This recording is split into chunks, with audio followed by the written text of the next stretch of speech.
बसाए रखें। भैया बाबू आप लोग कैसे हैं, तो आप लोग कौन से जिला से देखा था, तो प्यारे प्यारे हाथों से कमेंट करें।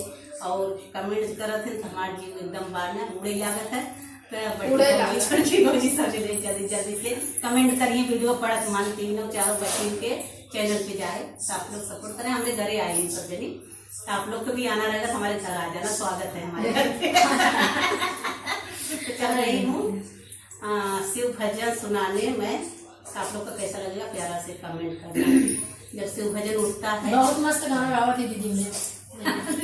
दीदी क्यों पसंद जानी थी, पसंद करे देखा था खत्म भैया लोग पसंद कर, भैया हम भैया लोग इतना पसंद करे, हम अपने अकेले जिंदगी में आए। तो आप लोग को प्यार दुलार से हम बहुत खुश हैं। आप लोग ऐसे अपनी जिंदगी वाला गाना सुनावा, अपने जिंदगी वाला गाना सुनाते, अकेले जिंदगी वाला। आज